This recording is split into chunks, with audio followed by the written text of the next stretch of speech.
오왕은 요동 정보를 투지를 하고, 그런데 우리가 잘 알다시피 위화도까지 진격한 고려군은 이성계가 사불가능을 외칩니다. 그리고 위화도에서 회군을 해서 조선이라는 나라를 발표한 것이 93년 2월 15일입니다.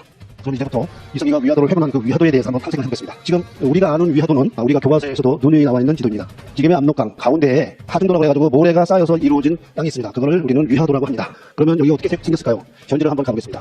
사진에 보이는 바와 같이 압록강 가운데 널따란 모래밭이 있습니다. 이성계군이 병력수가 전부 다 합해서 5만여 명이 넘습니다. 그러한 위화도에 주둔할 수 있겠습니까? 그것도 비가 오는 하루 오는 것도 아니고 장마철에 거기에 주둔한다는 것은 아마 군대를 갔다 오시지 않으신 분이라 할지라도 거기에 주둔한다는 건 말이 안 되는 것을 알 수 있을 것입니다. 고려사 저류에 그런 내용이 나옵니다. 다음과 같은 8자입니다. 도, 압록강, 둔, 위화도입니다. 압록강을 건너서 위화도에 주둔하였다랍니다.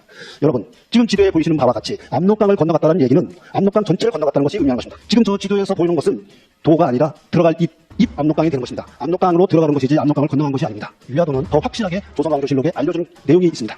바로 이 내용입니다. 위화도가 강변에 있는 땅이지 절대로 압록강 안에 있는 땅이 아니라는 것을 조선왕조실록 정조시대에 저렇게 잘 알려주고 있다는 얘기입니다.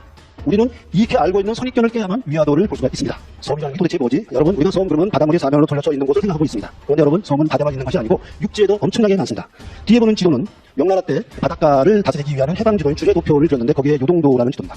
해안선을 일자로 쭉 그려서 거기에 뭐가 있는지를 쭉 그렸는데 육지에 일렬로 쭉 써 있는 것이 무슨 도 다 섬입니다. 도도도도도.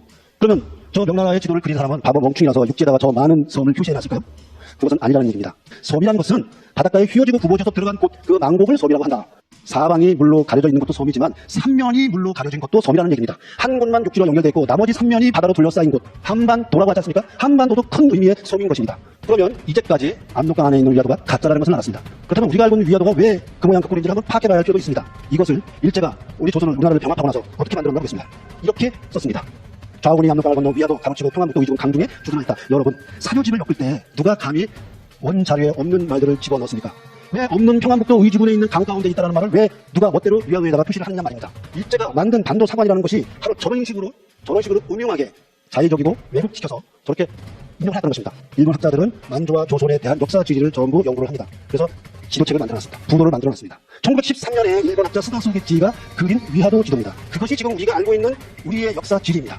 지금까지 108년 동안 우리 역사 교과서에서 한 번도 빠지고 고쳐진 적이 없는 위화도 지도입니다.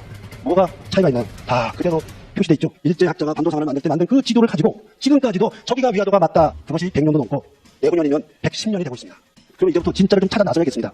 세종실록에 나와 있습니다. 송골선 동북 쪽에 있다고 했습니다. 거리가 90리, 36km에서 40km 정도죠. 그 정도 떨어져 있다. 중국 학계에서 지금의 저 위치가 송골산이라고 얘기를 하고 있습니다. 지금의 오룡산입니다. 오룡산에서 동북 쪽으로 90리 정도 떨어진 곳에 위화도가 있다가 첫 번째입니다.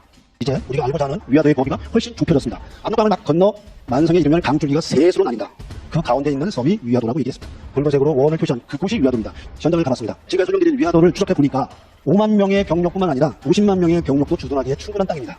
그래서 제가 지정하는 새로 찾은 위화도는 적어도 지금의 압록강을 건너서 40km 정도 더 나아가서 주둔한 곳이 위화도라는 얘기입니다.